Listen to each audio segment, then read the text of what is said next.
والد نے خوش ہو کر اسے گلے لگایا اور کہنے لگا میرے ساتھ کام کرنے کے لیے تیار ہو جاؤ کیونکہ وزیر نے مجھے خراسان کا امیر مقرر کیا ہے۔ یہ سن کر اسامہ بہت خوش ہوا۔ اگلی صبح امیر کا قافلہ بغداد سے روانہ ہوا۔ وسیع اور بیابان صحراؤں میں ان کا سفر جاری تھا۔ چلتے چلتے جب قافلہ نہروان کے پل پر پہنچا تو اسامہ کو اپنے والد کی ایک بڑی زمین یاد آئی جو موصل کے علاقے میں واقع تھی۔ اس جگہ سے اسامہ کو بچپن سے ہی ایک خاص لگاؤ تھا۔ اس نے اپنے والد سے کہا اے میرے والد، آپ جانتے ہیں کہ اب میں جوان ہو چکا ہوں اور میرے اخراجات اور ضروریات میں اضافہ ہو چکا ہے۔ اگر آپ نہروان کی یہ زمین مجھے عطا کر دیں تو اس میں کوئی برائی نہ ہوگی۔ یہ سن کر امیر یعنی اس کا والد شدید غصے میں آ گیا۔ اس کا چہرہ سرخ ہو گیا اور بیٹے کو برا بھلا کہنا شروع کر دیا۔ پھر اچانک اس نے اپنی چھڑی نکالی اور بیٹے پر برسانے لگا۔ چھڑی کے ایک زوردار وار سے اسامہ کے چہرے پر ایسی چوٹ آئی کہ اس کا چہرہ ایک سرے سے زخمی ہو گیا۔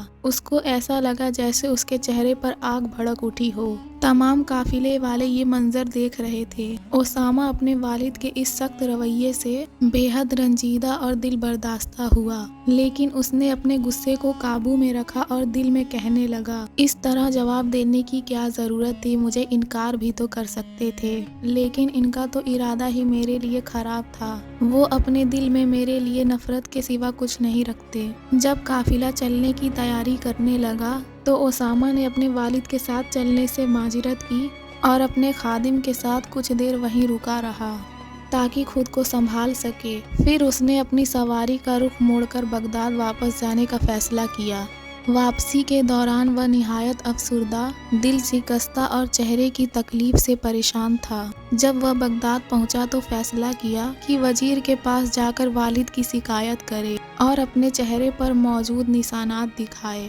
گھر پہنچتے ہی اس نے اپنا سامان اتارا اور سیدھا وزیر کی طرف روانہ ہو گیا۔ جیسے ہی وہ وزیر کے گھر کے صحن میں پہنچا تو اسے اپنے والد کی وہ نصیحت یاد آئی، اگر تم دیکھو کہ سلطان یا وقت نے ہمارے خاندان کے کسی فرد کو بلند مرتبہ دیا ہے تو کبھی اس سے حسد نہ کرنا اور نہ ہی اس کے خلاف دشمنی میں وقت ضائع کرنا۔ والد کی نصیحت یاد آتے ہی اسے ندامت ہوئی اور اس نے فیصلہ کیا کہ وہ وزیر کو حقیقت نہیں بتائے گا۔ جب وزیر باہر آیا تو وہ اسامہ کے چہرے پر نشان دیکھ کر حیران ہوا اور پوچھنے لگا اے نوجوان، کیا ہوا؟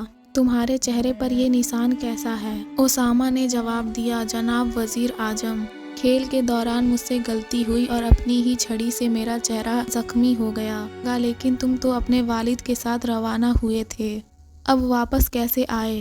اسامہ نے جواب دیا میں نے اپنے والد کو الوداع کہنے کے لیے کچھ دور تک ساتھ دیا، پھر فاصلہ بڑھنے پر میں واپس گھر کو لوٹ آیا۔ ادھر اسامہ کے والد یعنی خراسان کے نئے امیر کا قافلہ اپنی منزل کی جانب رواں دوا تھا۔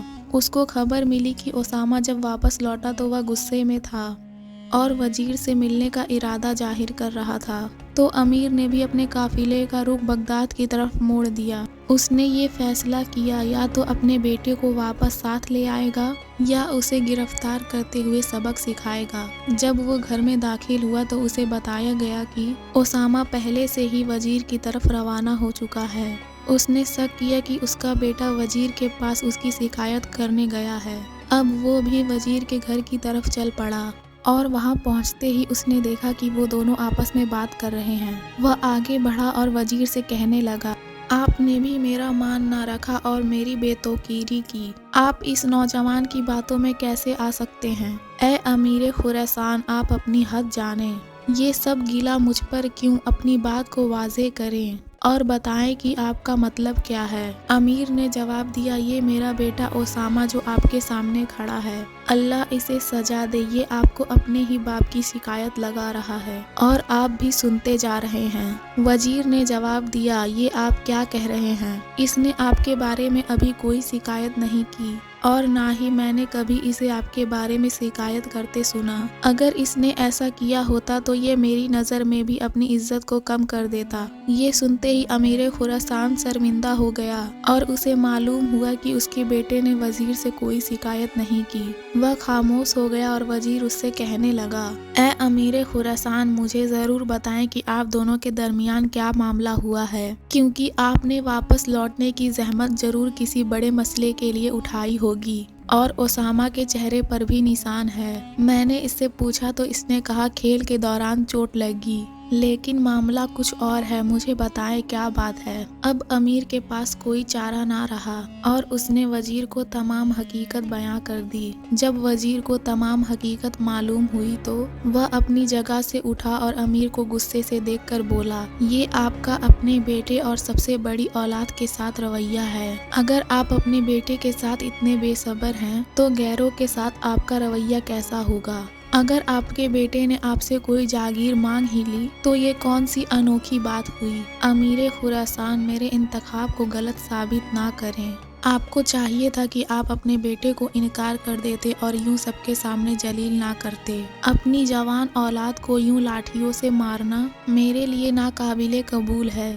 امیر خراسان اب شرمندگی سے وزیر کا غصہ برداشت کر رہا تھا۔ وزیر کا غصہ دیکھتے ہوئے امیر خراسان نے اس سے معافی مانگنا شروع کر دی۔ وزیر نے جواب دیا، مجھے یقین ہے کہ آپ غصے میں بے قابو ہو کر بغداد کی طرف واپس لوٹے ہیں اور اپنی ذمہ داریوں کو ادھورا چھوڑ دیا۔ میں تمہاری معافی قبول نہیں کروں گا جب تک تم اسامہ کو بطور معاوضہ جاگیر دینے کا وعدہ نہ کرو۔